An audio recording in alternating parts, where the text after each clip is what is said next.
Muy bien. David.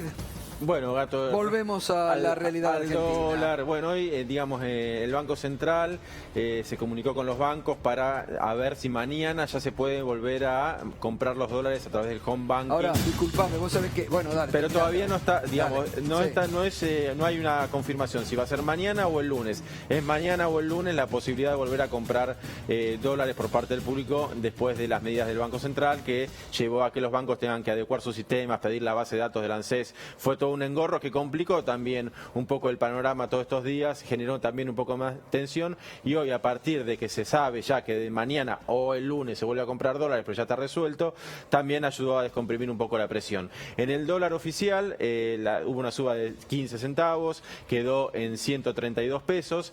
Lo que bajó fuerte fue el contado con liquidación, que es el dólar financiero más importante, este dólar que se hace a través de la compra-venta de bonos. Bajó 7 pesos respecto del cierre de ayer, del cierre final de ayer, porque primero había cerrado más el cierre temprano, después el cierre final. Bueno, 7 pesos respecto del cierre de ayer, quedó en 141 pesos.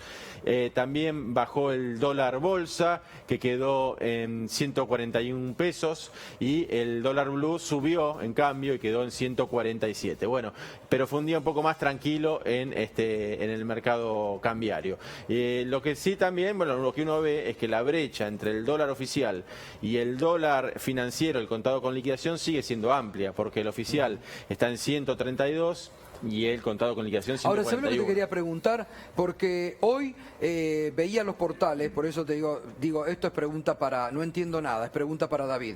Hoy veía los portales de noticias, decían rebote de las acciones de los títulos argentinos en el exterior, 14, 15%, todo para arriba. Ayer decían caen los bonos argentinos. ¿Qué cambió en horas para que hoy todo para arriba? Sí, no cambia gran cosa, es el juego financiero. El juego financiero es generar, mientras más oscilaciones, más volatilidad haya, más ganancias el que sabe hacer ese juego. Comprás cuando está a precio más bajo y vendés cuando sube. Digo, ¿qué cambió de ayer a hoy? Nada. Lo único que cambió, digamos, desde lo real, pero no justifica una suba del 14% en las acciones, es que se resolvió un poco la cuestión esta de cuándo se vuelve a vender dólar ahorro, que ya te digo, mañana o el lunes, no cambia nada.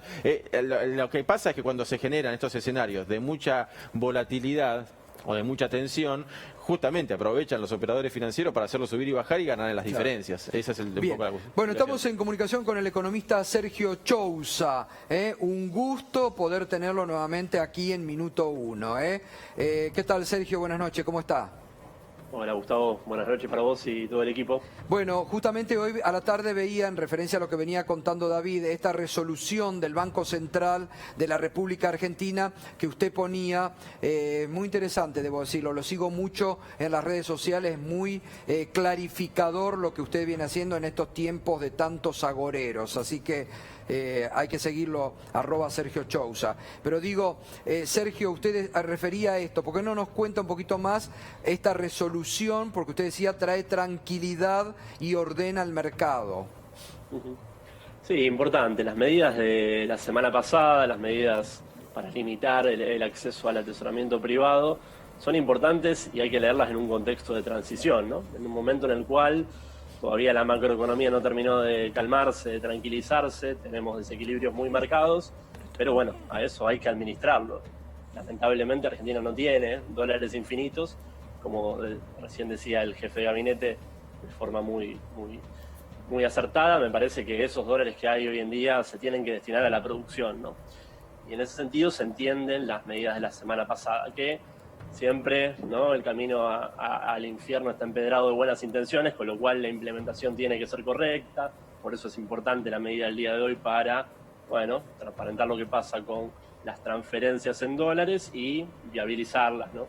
Hasta el día de la fecha no se podían hacer transferencias en dólares, lo cual generó cierto malestar, cierta incertidumbre en el mercado, y es importante que se haya clarificado esto. Independientemente de la implementación, me parece que acá hay un trasfondo que no deja de ser político, ¿no? Y el trasfondo político es que se aprovechó esta situación de zozobra producto de la escasez de dólares, que es una escasez de dólares totalmente heredada, ¿no? Prácticamente si uno mira el stock de reservas a fines del año pasado es el mismo prácticamente que el stock actual, Y bueno, digo, la utilización de esa incertidumbre para generar una situación de desánimo, de zozobra, y en el medio instalar algunos fantasmas que son totalmente irrisorios. Bueno, claro, porque es importante, Sergio, esto que usted señala, porque justamente todo esto se da en un marco político de la oposición salvaje que no hay que desconocer, ¿no?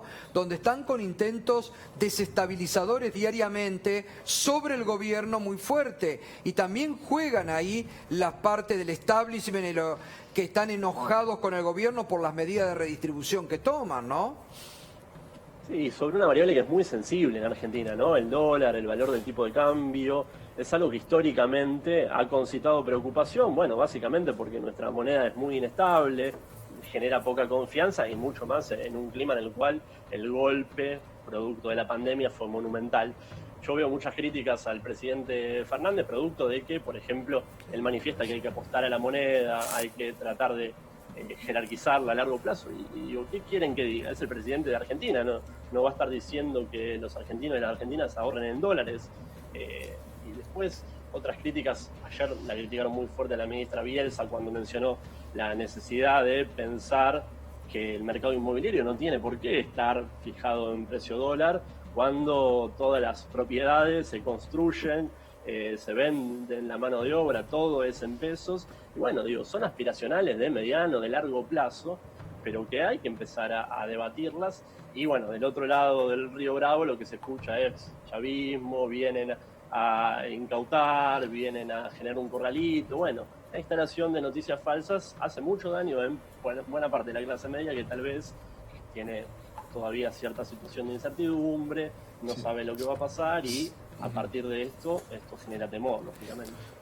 Sergio, más allá está bien lo que vos describís, digamos, los que ya vienen simplemente a generar convulsión y dicen cualquier cosa, aprovechando un escenario de tensión y inestabilidad, los dejamos a un costado para el análisis.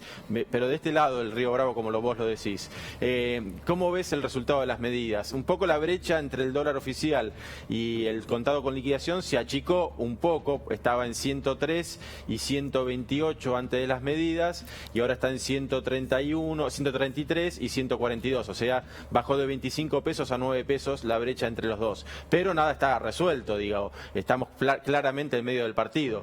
Vos en esa situación, digamos, en este partido, ¿cómo ves la posibilidad de que el Banco Central y el gobierno tenga efectivamente la posibilidad de domar el dólar con estas medidas? Ahí, David, dos cosas. En primer lugar, entender que es una situación de transición. Lógicamente, un cepo no es algo ideal para el manejo macroeconómico de una economía, pero esto es algo heredado que en este momento de la macro argentina no se puede desandar así graciosamente para liberar el tipo de cambio y ver qué pasa, cuando generaría definitivamente mucho más nerviosismo y transmitiría mucho ruido también a otras variables económicas por fuera del dólar. Perfecto. Dicho esto, bueno, la verdad es que las medidas hay que esperarlas un tiempo más, ¿no? Ahora se van a implementar en todo su efecto a partir de cuando el Banco Central termine de aceitar el mecanismo para restituir la venta para atesoramiento del sector privado. Yo lo que pienso, sí, es que es difícil pensar que a mediano plazo este esquema cambiario te pueda garantizar un ingreso de dólares financieros. Estás teniendo un muy buen resultado en materia comercial. Eso te da superavitario. Hoy se conoció el superávit del comercio del mes de agosto y estamos en los niveles de superávit más grandes en la década, más elevados en la década, pero seguís teniendo este goteo financiero. Estas medidas de la semana pasada seguramente lo van a mitigar un poco, lo van a reducir, pero bueno, no deja de ser una solución de fondo, ¿no? La solución de fondo es que el dólar deje de estar en la portada de los diarios todos los días, que es algo que trae muchísima inestabilidad, y para eso obviamente hay que seguir mostrando logros en materia económica, seguir bajando la inflación de a poco, seguir bajando la tasa de interés, consolidar un presupuesto 2021 que realmente es muy interesante, es muy bueno, y empezar a tener resultados también en materia de crecimiento. Muchas gracias, Sergio, muy amable. A ustedes, Gato. Gracias, el economista Sergio Chousa, nos estás acompañando.